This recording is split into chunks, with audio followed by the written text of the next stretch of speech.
Welcome to Promote, Profit, Publish. I'm your host, Juliette Clark, and this is something you should not miss. All of us are using AI, and Iris Goldfeder is here today to tell us about the implications of Google. But before we get started with that, as all of you know, out in the book world, everybody has taken those bestseller campaigns and they've cheated and they've cheated and they've cheated and they're no longer valid. Amazon will not allow you to put that sticker on your book. So we are highly recommending that you go out and sign up for book awards. BookFest is coming up and they have a great array of awards. They're prestigious awards. And if you go over to the bookfest.com, you can go over there and register. If your book came out between, I believe, 2020 and September 16th of 2025, you may be eligible for some of the categories. And those kinds of stickers build authority, and we can put them on your book. So that's the bookfest.com. And I believe in about 2 weeks, I'm also going to have Desiree from BookFest on to talk about what the event's all about, because it's really cool for readers and authors. So today's guest is Iris Goldfeder. And she is a longtime entrepreneur with more than 25 years of experience in the marketing field. Her passion is to help her clients grow their business, and her motto is, I meet you where you are. Iris firmly believes if you're not online, you're not an option. Ah, that's brutal, Iris. It's true. If you're online or if your competitor's online and you're not, who are they going to find? Not you. Yep, that's cool. Well, take it away. Okay, so hi. As Juliette said, I'm Iris Goldfeder. I own Guest of Creative. We are all-in-one marketing solutions for service-based business. So we provide, all digital products, so websites, SEO, video production, social media, all of it. But my passion really lies in SEO and how it's changing. I have everybody and their mother saying to me, oh my God, SEO is dead. Why should we invest? It's not dead. It's changing. And it's changing so much that what worked in May isn't happening. It's not working now. It's funny because so we have a weekly SEO meeting with my team. And in the beginning, I was bringing stuff to them going, hey, this all changed. And then finally, 2 weeks ago, I was like, wait a minute, I own the company. Give me a report every week of what you found. I know what I know, but I want to make sure that they know what they know without me telling them. And every week they bring me a report on all the new stuff that's been changing. And it's kind of mind blowing. A couple of things that I definitely want to talk about is when people think SEO, there's two things. There's SEO and SEM. And I just did a video on this on LinkedIn. And I want to explain the difference. So SEM is search engine marketing. And that's where you buy ads and pay for pay-per-click. And that happens kind of fast. SEO is the long game. SEO is where things happen organically. It takes, 10 months to a year to kick in. Now maybe a little longer because of AI. But it's something that, think of cultivating a garden, right? You plant something, you plant a seed, and over time it grows. That's what SEO is. So it's not something that's going to happen fast. Okay, so what's changed? There's been an AI-generated crackdown. So Google can tell if what you're putting out there is yours or if it's AI. And what they're looking for is originality. Like AI pulls their information from lots of databases. So if you write something that somebody's written already, Google is going to know because that's where it's pulling all its information from. So you want to be really careful about that. The other thing is a lot of authors will speak in third person, like, Juliette Clark is an award-winning, blah, blah, blah. Well, no, now it's, I'm Juliette Clark and my story is this and I've done this. It's got to be first person because that's what they're looking for. They're looking for the true experience. They're looking for first person because it's something that you've lived and it's something that you're talking about that happened to you. Hidden gems. This is fun. So they're looking for more niche. So rather than corporate speak, they're looking for blogs. They're looking for information that has been written in a blog. So what we've done is we used to our SEO services were what they were. Like we would update the website, we would update the Google business profile, we would update the backend, the meta tags, schema, and I'll explain what schema is in a minute. But then what we started realizing was there's a lot of snippets coming up with AI. Well, they're pulling that from people's blogs. So when somebody's doing a search, rather than just the company coming up right there, sometimes you don't even have to look on the left side. You could just look on the right side and you'll see a snippet. So for authors, it could be, you wrote a blog about, your book, and there was something really prevalent in the book that you wanted to get out there. You would really focus on that. And after a while, Google picks that up and pulls it off of your blog and puts it on top. That's authority. And that takes time. I think that a lot of authors that I know, I've met a few recently that are like, well, I put my book on Amazon and it sold. And oh yeah, I got bestseller because, all my friends bought it, right? So, if somebody releases a book and they want all their friends to buy the copy so they can get, high up on the list. They don't really put anything on their website that's really prevalent. And they don't put anything on their blog that's relevant, so it doesn't get pulled. So you need to really make sure that anything that you want out there, put on the blog, write a blog post. And the other thing is, if somebody has specifically asked you a question, write a blog post about it. Say, hey, I was going through my email and so asked this question. Here's the answer, and just make a blog post out of it. And then this way it does two things. It lets your audience feel that you're listening to them because they're going to look at it and go, oh, that was my question, right?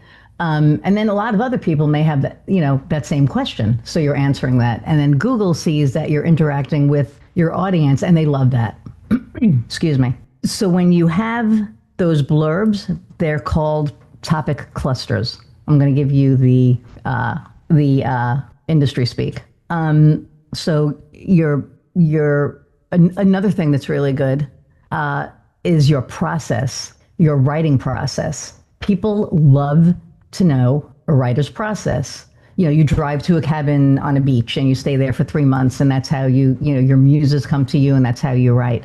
People love that stuff. Make a blog post about that, right?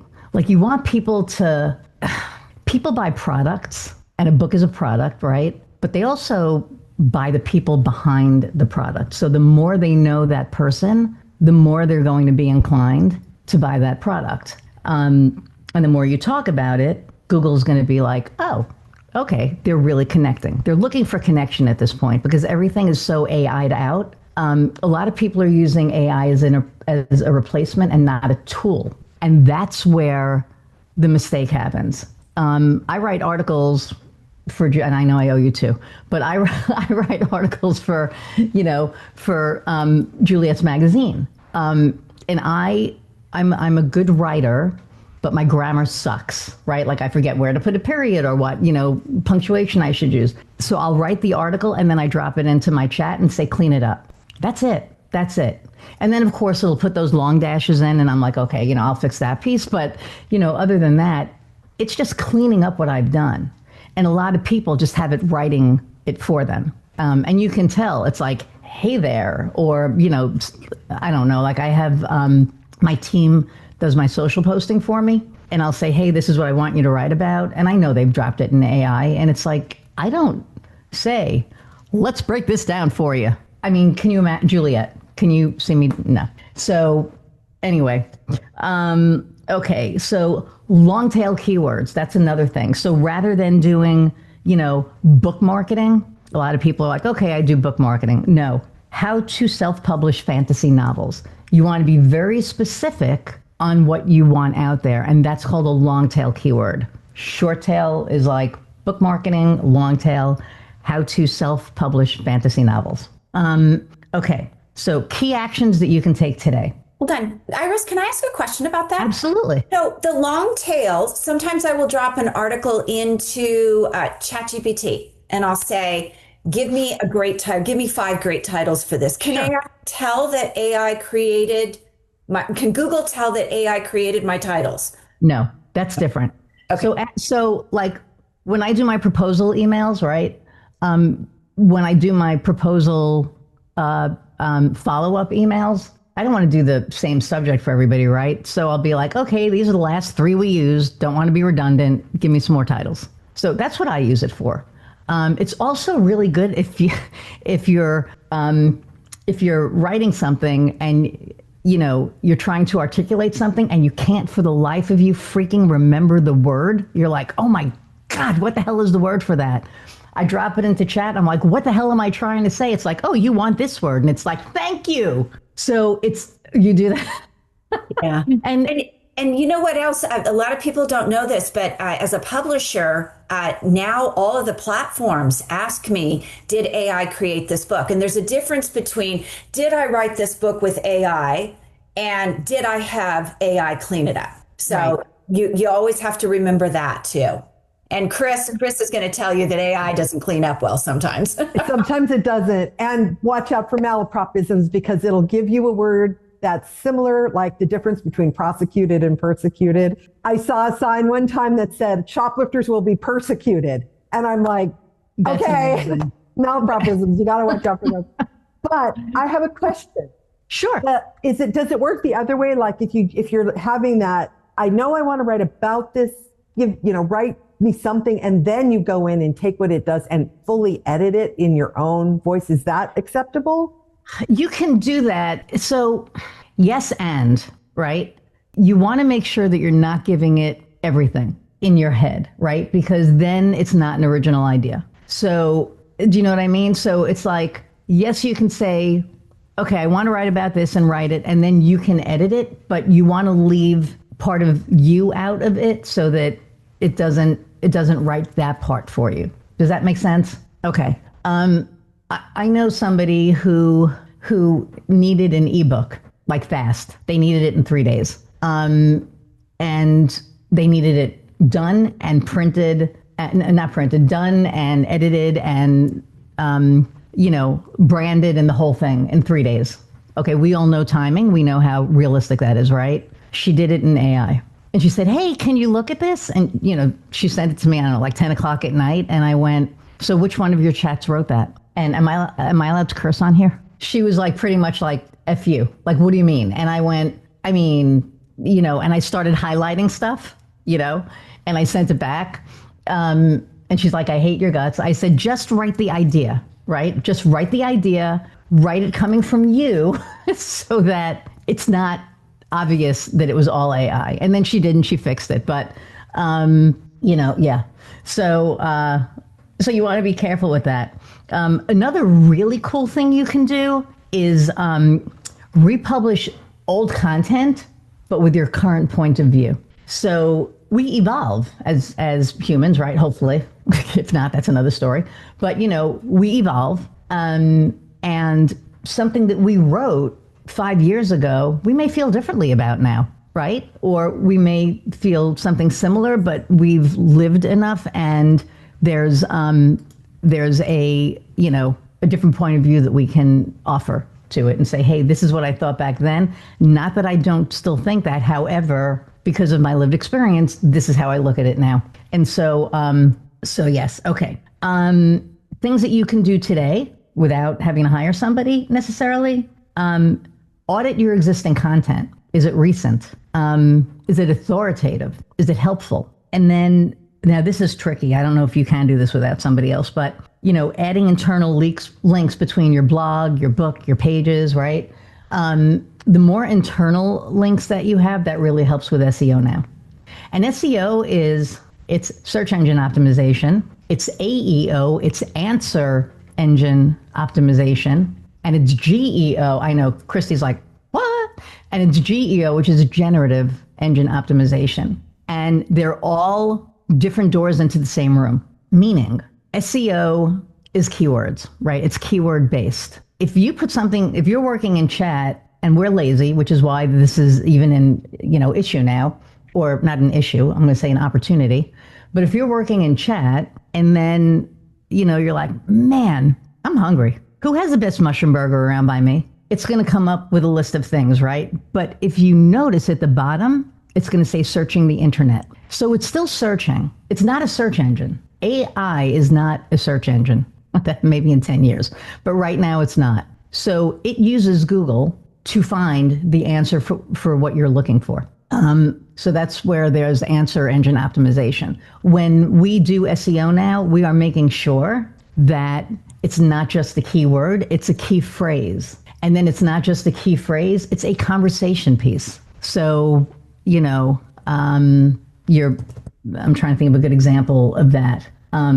So for me to be found, I'm looking for a web agency that specializes in SEO in the Lafayette, Indiana area that also does websites. So it's not saying website Lafayette, Indiana, or SEO Lafayette, Indiana. There's like this whole freaking phrase that's going on, right? So all of the keywords are kind of mixed up in it, and that's what they're doing now. So on chat, a lot of people are just saying, and even in Google, it's not just like SEO near me. Now it's like, I'm looking for blah, blah, blah, because they're so used to talking in chat now that they word vomit in Google as well. And so Google has to do the same thing. It's been a trip just watching everything. Iris, can I give an example of the links real quick in case people didn't know what you were talking about? What do you mean? Where you said use the multiple links in there so you have connections in your articles. I can't get to my back end. That's the problem. So I have an example if that's okay. Yes, please. Okay. All right. So every week we have our podcast and Tracy Hazard's group puts it on my website. So there's the link from my blog. Embedded in there, there's the YouTube video. So now we have an extra link. We have a link to Apple so you can listen to it. So it's those types of things that if you can seed your articles, that's what you were talking about, right? Yes, it is. Okay. Yes, and you can also connect your internal website links. So rather than just having like your book link, you can have your podcast be so the book link would be the parent page, and then underneath that you could have like the podcast as a child page. But the podcast will still be its own page. But once you start like interlinking like that, it just gets a lot of internal traffic. So that you need to hire somebody for. Even I get confused with that. I'm just like, I don't know, do it. I give it to my team because that's what they're there for. Okay, so we already talked about adding personal context and your unique voice. It's really, for you guys that came in a little later, it's really important for you to be speaking from first person and your lived experience. So when you write in third person, it like Google kind of goes, but when you write about you and a lived experience, and they love that. Okay. Refresh your homepage. I've been saying this for years. Always refresh your homepage. I don't care if it's every 6 months, but just do something, change something on it. And you want to use headings. So you want to use like H1 headers, alt text, and meta descriptions. So if you go in the back of your website, depending on what you're on, alt text would go on the back of a picture so that when somebody is hovering over the picture, the alt text pops up rather than just picture, because a lot of people, these are to make it ADA compliant as well. A lot of people with disabilities will come to your website and they will use tools that will read the pictures to them. If they hover over the picture and it says picture, they don't know what they're looking at, right? If they hover over the picture and it says, Iris and her wife on a still lake with a mountainous background and clear blue skies, they can picture that. And so that's what you want to do on that. Everybody, am I making sense with this whole thing? Okay, cool. All right. I got Dorothy's thumbs up, so I'm good. All right. So it's good to see you. Okay, SEO mistakes. So, and it says, that authors still make, and I don't think this is just an author thing. I think this is just in general. People are trying to rank for ultra competitive, vague words. So how do I, for an author, I don't know, like give me, okay, Dorothy, we'll use you. Ranch life. Okay, great. Where? Oh, ranch life in Alberta, Canada, and, women rancher, you know what I mean? Like it needs to be really specific. A lot of people are just doing like vague things out there and expecting Google and anybody to be able to find them. You put ranch life in Google and it's going to come up with Texas. It's going to come up with, like a whole bunch of things. And then it's going to say what ranch life is, but it's not going to talk about what you're specifically looking to talk about. Okay, and then I want to get back to the refreshing your homepage piece. I view a website as an online storefront. So picture if you're walking down Main Street and you're looking at all the different stores. There are certain ones that are calling to you to walk into, right? Well, that's what your website should be. When somebody gets to your website, you don't want them to keep walking down Main Street and not coming into your store, right? You want to give them something that's going to go, ooh, okay, I'm going to stop here and I'm going to click on, I'm going to keep scrolling down the site. And as they scroll down the site, you want to give them a reason to stay on the site so they keep scrolling and learn more about, and then they get to, where they want to buy from you. So that's really important. Is it clear? Is it compelling? Is it easy to walk through? Make sure you're looking for those things. Getting back to the mistakes, writing for algorithms instead of readers, don't do that.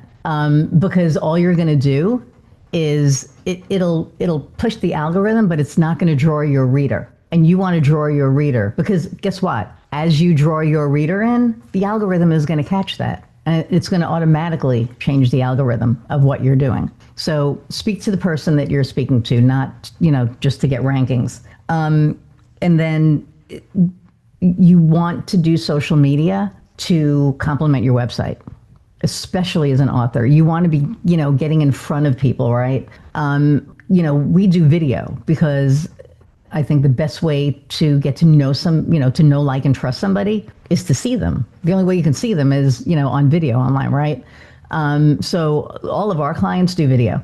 I think I have like 2 clients that don't, but they don't want to be in front of people. That's, their thing. But, and it's very successful. And you can do things like, you can do it yourself with your phone. You don't have to hire somebody necessarily. I mean, if you want it done professionally, yes.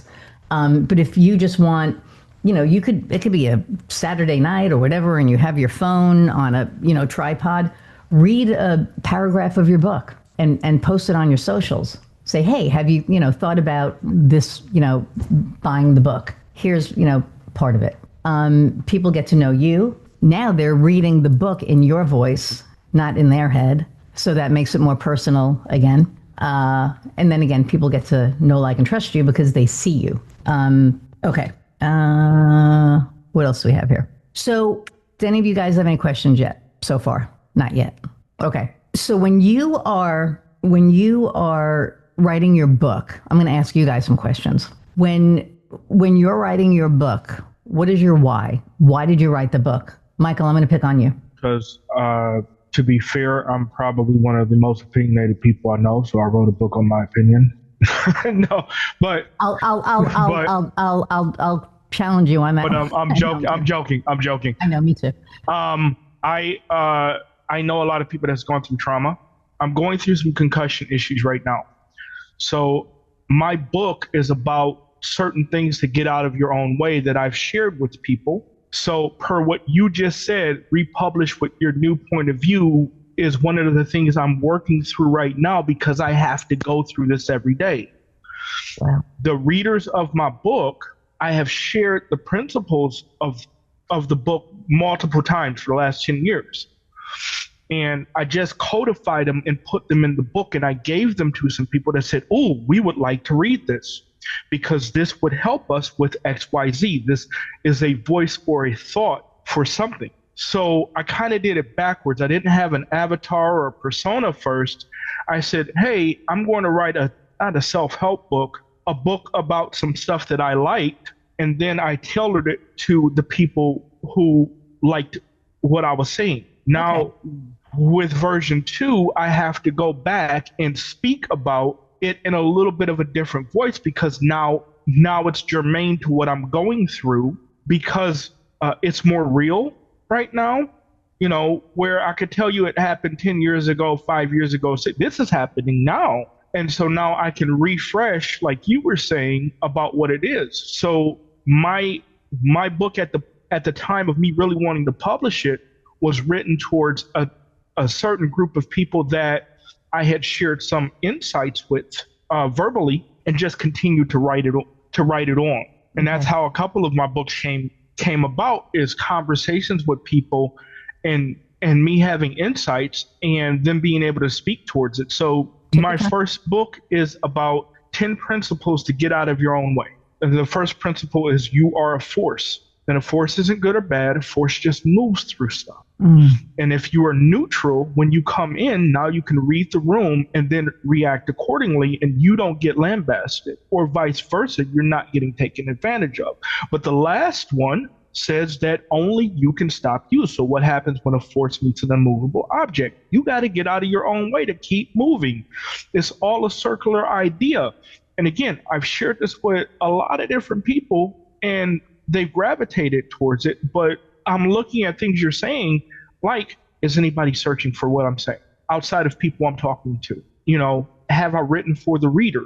Yeah, I wrote for the reader. I went back because I didn't want this to be not relatable. I wanted it to be personal. And like right now, hi Iris, I said sorry like 4 times, right? And I think principle number 7 says give yourself grace to make concessions. Right now, you're giving me everyone here. Thank you all. Are giving me a whole slew load of grace. I appreciate you all. Because my brain, I know, isn't as quick as it usually is. I have to give myself the grace, right? And part of it still says, I say I'm sorry, because I think in my mind that even though I have a lot of stuff I really want to tell you, that these little hiccups that happen, this little brain fog that happens, these little words that won't come through, make it less than. So I have to give myself grace. So this is where a lot of these things work with, whether it's working with people who are disabled, whether it's working with people who have no agency, have no voice, and listening to folks I've talked to. That's where the book was written from, the first one. Does that help, Iris? Yeah. And one thing that I will say is stop apologizing. Just say thank you for being patient. You have nothing to apologize for. Thank you. And I know it's hard, right? It took me about 1.5 years to get there. Like I would send an email and be like, oh, I'm so sorry. And now I'm like, no, thanks for your patience. But I get that. And thank you for sharing that. That was very personal. That is an example of something that you can write a blog post about, right? And you can put that blog post on LinkedIn or whatever social you share it on. And that is something that Google will pick up on, because that is very personal. That is very meaningful. It is very relevant. And there are a lot of people out there with TBIs right now.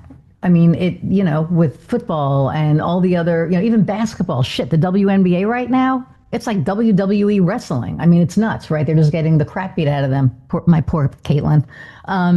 Anyway, but I digress. But, I asked your why because that's a really personal thing. And that is something that people are looking for to connect. So you have your audience, but you can invite a whole new audience by bringing that out there. And then that gives you more visibility and more, readership and fans and all of that.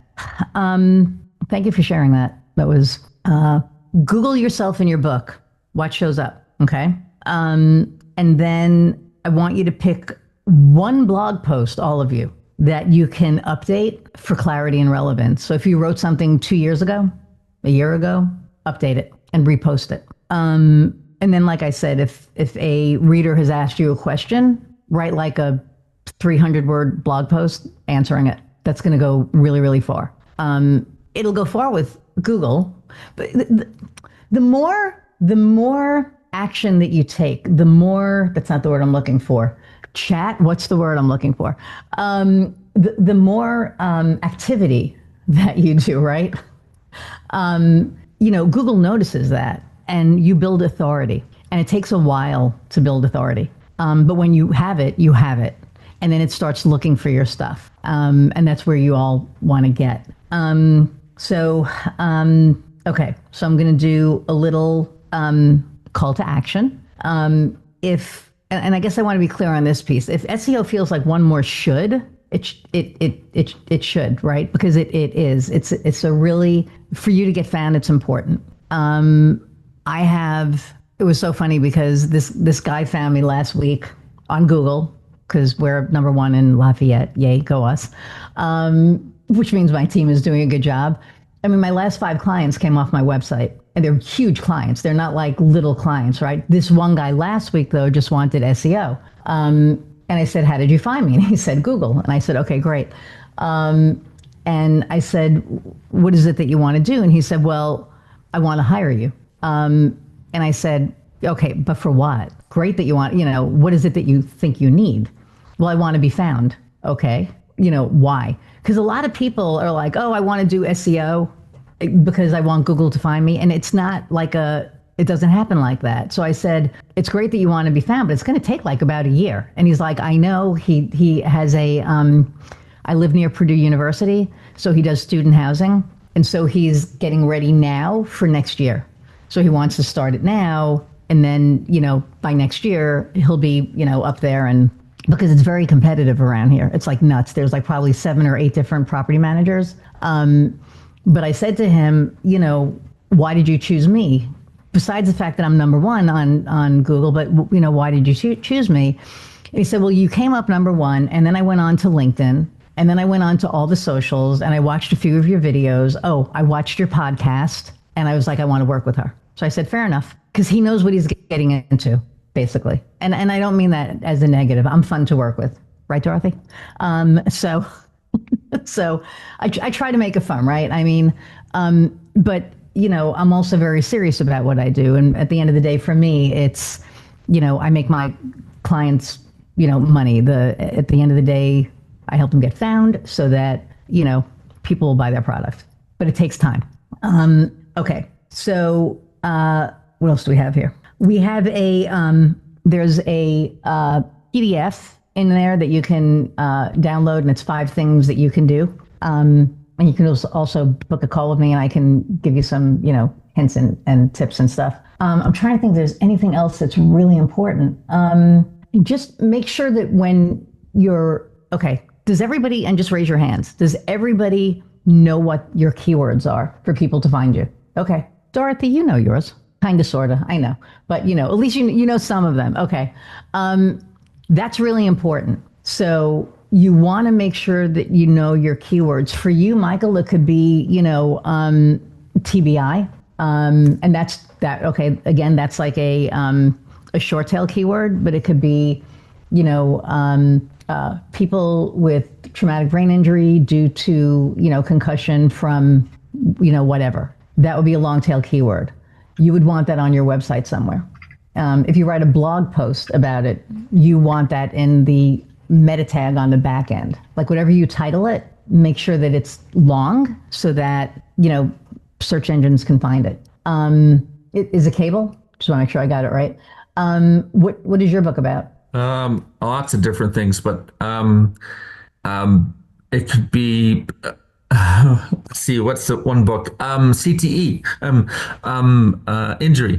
injury from inflammation of the head. So similar, is it similar to, okay, so is that, It's not, it's speaking to a process people come into when they don't know that they need a certain amount of relaxation in order to sleep. Their lungs literally need a certain, and a large portion of a lot of people, they get so tense up in the chest area that when they're sleeping, their chest is so tense that their lungs can't push up their chest. So then they go, it's not sleep apnea. It's not a blocked airway. Literally, they just suffocate because their chest can't lift up. And this is happening to all the football players. It happens to all of the basketball, a large portion of the basketball players, boxers. It happens to large people who don't breathe normally in life. They're just like going through life and they don't breathe it very often. Their chest gets very tense. And so a large portion of the population are finding themselves sleep deprived. They don't know it. They just like, I don't know what's going on. And they have the sleep tests and they're like, yeah, everything's fine. Nothing's wrong. And they're just all night long. And they literally can stay in that space for 3 hours. When someone gets up to 8 or 9 hours of suffocation at night and they don't even know it, that's when they shoot themselves. Most football players, pro football players, and other football players, at some point their brain is so dead of not sleeping and they don't know it that they literally, the fastest way to kill yourself is through a gun. So when I identify someone from 8 to 9 hours of suffocation, I say, you get guns out of his, remove any guns from his house, because he's in a very a space of suicide, very close to suicide. Yeah. So it's a very it's a book that could cause a massive opening of eyes and understanding, and it could be a very controversial book about a topic that very few people know about, because it's very difficult for them to research, understand. They've said to the boxers, they said to the football players, the only way we know how to study this condition is if you die, and then we study your brain. But at this moment, it's something that I've gotten quite a bit of information and understanding into, and I offer solutions in the book as well. It's just something that I currently work with my clients on. That's okay. So, you could, well, hell, I'm sure you just do it already, but, probably write a blog about a client without using a client's name, like a case study or something like that. This person came to me, and so I would start doing that, Yeah, I haven't been blogging, so I do share my insights with people, but I have not stepped into the blogging space. Okay, you should do that. Let me ask you that, Iris. Sometimes I don't actually blog, but I will summarize a video and drop the video in. How does it handle something like that? If you put the transcript of the video in, it will be fine. But if you just drop the video in, it's looking for copy at the end of the day, right? It's looking for story. Did Amanda leave? Yeah, Amanda said when she got on, she had to leave halfway through. So. Oh, shoot. Okay. Yeah. So if you do a video, as long as there's a transcript, and a clean transcript, not like, if I put a video up on LinkedIn and I tell my staff, do not use closed captioning on LinkedIn because it sucks. It'll say Irish Gold, whatever it is. And then it says, it doesn't say gas stove creative. It says like something completely different. I'm just kind of looking at it like, what is that even? So you just want to make sure that when it pulls the transcript, that you're editing it. And that if you're editing it, you're using keywords that you want to use. So, cable for you, it would be crap.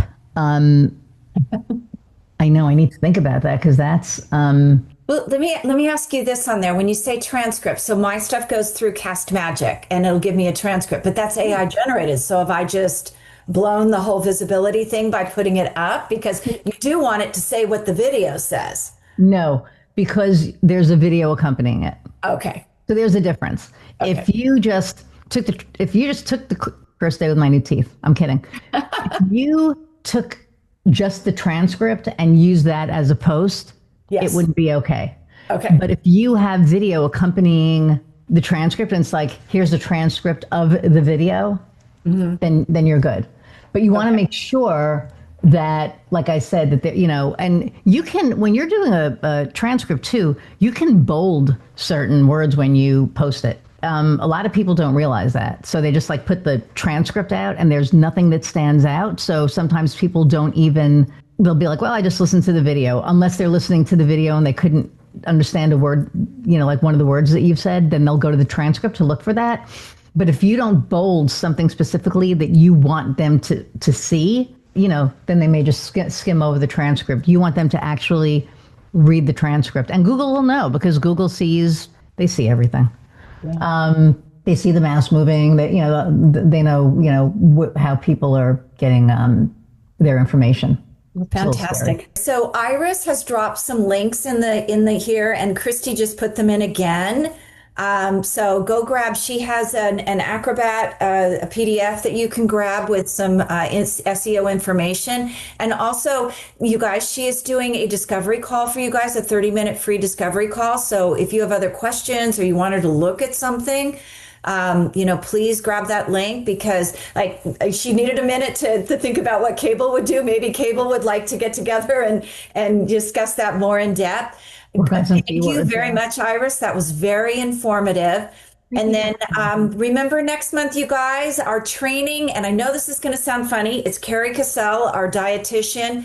She is the author of The Domino Diet. She's going to be talking about transforming your emotional eating. And I know for all you authors, you're like, what? But why?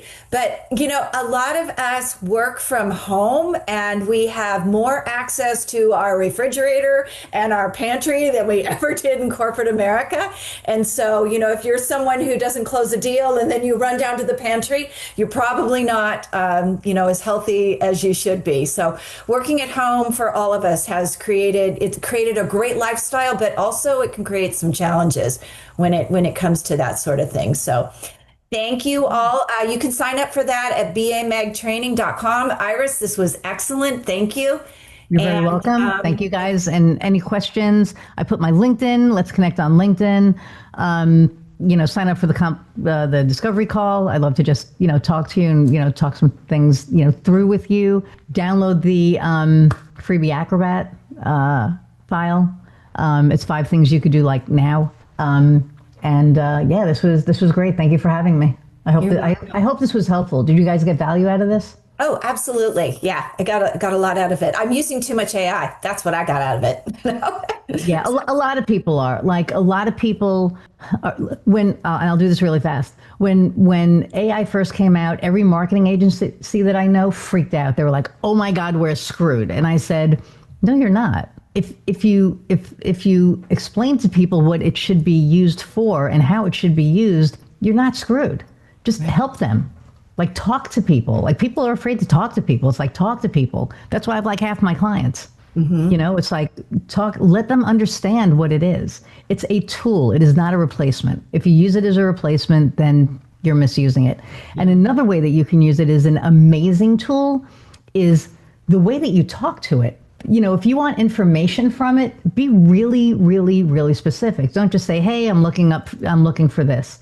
Like, if there's something that I want from my AI, I will get very, very specific, because you're training it as you're talking to it. It's learning, right? It is constantly learning. So everything that you input into it, it is learning who you are and how you speak to it, so that when you do, like, if you're in a rush, you're like, "Hey, I'm in a rush. I just need an answer to this." It will answer you the way that, it knows that you need the answer, but you need to train it. So be really specific when you're asking questions, when you want to find something, when you want to learn something. If you ask about, I don't know, the Korean War and certain specifics, if you get real specific, it will give you unbelievable specifics. Mm-hmm. But you have to get real specific in your interaction with it. Mm-hmm. And just to add to that, there's a difference between, like, we have applications. We have the new super brand audience accelerator, which I know a lot of you guys bought, and you get the full year. You get like a 2-year marketing plan. It's very comprehensive. That's a different application. And you'd be amazed how many times I'm on a call with someone and they'll say, "Oh, I can go run that on my own." And then I'll sit there and say, "And yet here you are, because you don't understand the prompts. You don't understand what you're asking for." And that's why. So there's a difference between using it as a tool and actually using it in a platform manner too. So it's great when you can learn both of them on there. Dorothy, did you have a quick question? I just wanted to say that that's how I've been using it, and I'm wondering if that's okay. Like, because I ask, and then I say, "Okay, well, this doesn't sound quite right." And is there, and it's okay to use it as a tool like that. Is that correct? 100%. If it gives you a question and you're like, "Yeah, that's not what I was looking for," it'll say, "Oh, can you give me more context?" Or, it'll say, it may not ask for more context. It'll say, "Put in more information so that I can better understand you." Right. And the more you put in, the more it'll get it. I mean, it's a trip. I had my wife had a migraine 2 weeks ago, and I was like, okay, let's talk about the state of the world. And it was like, how deep do you want to go? And I was like, deep on a Saturday night. And I just went down like this rabbit hole. But, so it can do different things. You can use it for different things. I have them named. Cara is my regular chat, and Cara 2.0 is my marketing chat. And I have her completely dialed into my business, to my voice, to my clients, some of my clients' voices. So, all right, we have to wrap this up because this is a podcast and we're going over on it. So, yes. Okay. Please stay. Thank you all for coming. Really appreciate that you showed up for the training. Thank you all. It was great to see you and meet everybody.